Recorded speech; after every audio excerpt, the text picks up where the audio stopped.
सा प्रसंग मेरे को याद आ गया।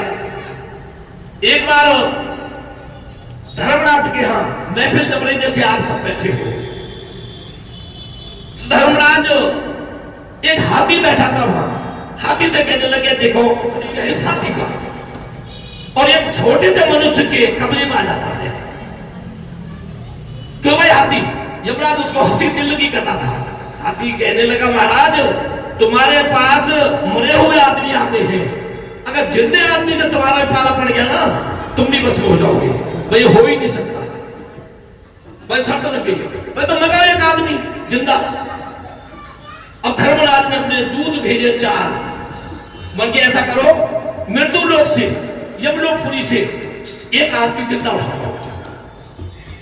अब चौबारे पे 4 पाए पे सोरे सज्जन अपने चारों पाए पकड़ लियो, लेके उड़ने लगे। अब उसकी नींद खुली, उसने कहा मैं हवा में उड़ रहा हूं। नीचे देखा तो वाकई में हवा में उड़ रहा हूं। अब नीचे जब झांका तो जो यम के दूत होते हैं वो पहचानने में आ जाते हैं। भाई ये तो दूत है। भाई तुम कहां ले जा रहे हो? यमलोकपुरी में। भैया मर के आदमी तो जाता पर जिंदे को तुम लेके जा रहे हो? बोले भाई हमारे साहब का आदेश है कि एक जिंदा मनुष्य लाओ। अब देखिए परमात्मा की प्रेरणा, गुरु महाराज की प्रेरणा उसके दिमाग में आई। उसने एक पत्र लिख लिया, पेंसिल कागज लिखी कि धर्मराज को यथा योग वंचना, और मैं इस नए गुमास्ते को भेज रहा हूं। गुमास्ते मीन्स रिप्रेजेंटेटिव यानी प्रतिनिधि, उसको भेज रहा हूं और आज के बाद इसी के हुक्म से सारे काम चलेंगे। और नीचे शायद करते श्री हरि जेब में रख लिया कागज। अगले दिन जब सभा लग रही थी यमराज की, उसने वो कागज सीधे यमराज के हाथ में दे दिया, महाराज जी को। अब उसने पढ़ा कि श्री हरि का ये तो लेटर है, पत्र लिखा श्री हरि ने। अब तुरंत वो सिंगा गया और जो गुमास्ता जो आदमी को लेके गए थे वो बैठा दिया कि महाराज आओ। अब जो नरक और स्वर्ग का यमलोकपुरी से ही सारा निदान चलता है, सारा विधान वहीं से चालू होता है। तो चित्रगुप्त को कहा महाराज आने दो सबको, लेकिन देखा जोखा देखते हैं। सबसे पहले एक बनिया का नंबर आ गया। चित्रगुप्त ने देखा कि इसका देखा जोखा कि महाराज इसने जिंदगी भर झूठ बोली है, झूठे ही बोलना, झूठे ही चबेना, झूठे ही खाना। अब वो जो गुमास्ता बैठा था उस आदमी बैठा बल्कि महाराज झूठ बोलना तो ठीक है पर झूठ चबाना और झूठ ही खाना समझा नहीं कि महाराज पहले सरकार का कंट्रोल था, पाबंदी थी गेहूं पर, तो बेजड़ खाते थे, गेहूं खाते थे तब उसमें जुर्माना लगाते थे सरकार। तो इसलिए इसने झूठ बोला है, झूठी खाया है। इसको महाकुंभी पाक नरक में डाल दो, यानी खोलते हुए तेलों में उसको डाल देते हैं।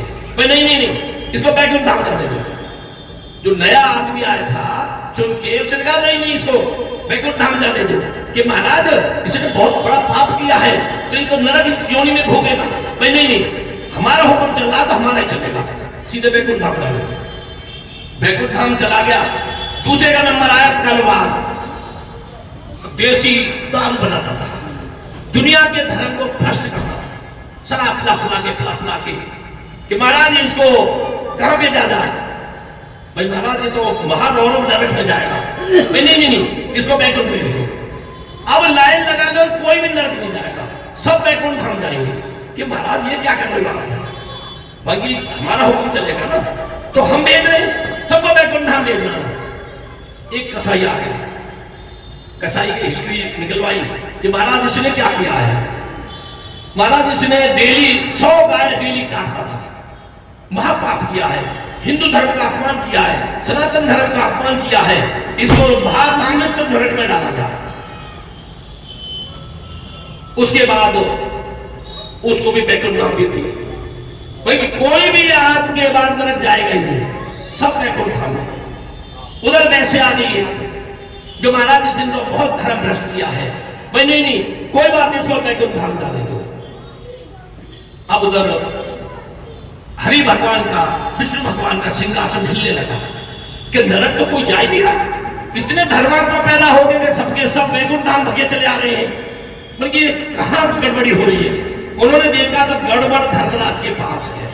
सीधे विष्णु भगवान आ गए कि धर्मराज तेरे राज में क्या हो रहा है? सबके सब बैकुंठ धाम। उनको महाराज जब से आपने अधिकारी भेजे हैं तब से इन्होंने कोई नर्क जाने ही नहीं दिया। पैसे आती है तो स्वर्ग में जाएगी, बैकुंठ धाम जाएगी। कोई कलवार आता है यानी शराब बेचने वाला बनाने वाला वो भी सीधा बैकुंठ धाम। कसाई आता वो भी बैकुंठ धाम। तो महाराज ये गलती आपने की, आपने लेटर लिख के दिया है, ये बैठे अधिकारी इनसे पूछो। उनको पूछा देखो भाई तुमको मैंने पत्र लिखा कोई? नो हाँ जी पत्र लिखा था आपने। नो कब लिखा था? कि महाराज सबके हृदय में आप विराजमान है, आपकी प्रेरणा से सारी कुछ हमारे हाथ पैर आंख हमारी आपकी प्रेरणा से चलते हैं। आपने प्रेरणा मेरे को दी, मैंने लेटर लिखा और मैंने धर्मराज को दे दिया। मेरी गलती क्या है? नहीं गलती तो ये है तुम बैकुंठ धाम सबको भेज डाले हो। महाराज ये जो पदवी मिली है ना, ये जो सिंहासन मिला है, ये सदा के लिए मिला नहीं है, ये तो कुछ समय के लिए मिला है। तो मैं गड़बड़ी क्यों करूं? किसी को नरक क्यों भेजूं? सबका बैकुंठ धाम भेजूं? तो भैया मैं तो सतीश भगवान से यही कहूंगा, भगवान सिंह से, क्या ये 5 साल की भी पदवी मिली है तो भाई सबके काम करना, या किसी ने वोट दिए या ना दिए, सबके काम करना। अभी आगे तो सब थोड़ा था।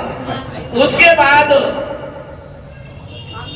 जब वो कहने लगे तो भाई मैंने लेटर नहीं दिया, तुमने लिखा नहीं। महाराज देखो आपने लिखा है, आपकी प्रेरणा से मैंने लेटर लिखा कि धर्मराज को दे दिया। तो धर्मराज कहने लगा महाराज हमारी गलती कोई नहीं है, बस चलो ठीक है पढ़ दिए।